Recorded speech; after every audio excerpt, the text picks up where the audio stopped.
హైదరాబాద్లోని జూబ్లీహిల్స్లో ఉన్న కాసు బ్రహ్మానంద రెడ్డి పార్క్ మీరు ఎప్పుడైనా వెళ్ళారా? వెళ్ళినట్టయితే అందులో చాలా మంది వెనక్కి నడవటం చూస్తున్నాం. దీనివల్ల వచ్చే ప్రయోజనాలు ఏంటో ఇవాళ మనం తెలుసుకుందాం. రెగ్యులర్ గా మనం వెనకకు నడవం కాబట్టి దీనిపై శ్రద్ధ, ఏకాగ్రత పెరిగి మెదడు పనితీరును మెరుగుపరుస్తుంది.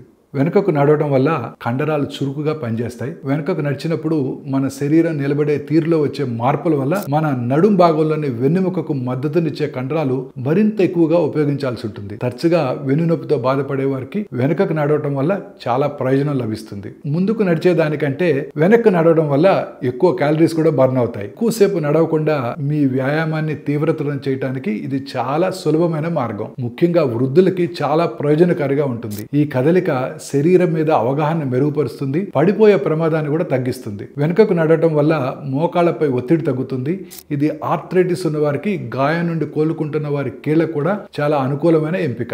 చురుకుదనం పెంచుకోవడం కోసం, బలం కోసం, అధిక గాయాలను నివారించడానికి చాలా మంది క్రీడాకారులు వెనుకకు నడవడం లేదా పరుగులు కూడా పెడుతుంటారు. అంతేకాదు వెనక్కు నడవటం వల్ల మీ రొటీన్ కూడా చాలా ఇంట్రెస్టింగ్ గా ఉంటుంది.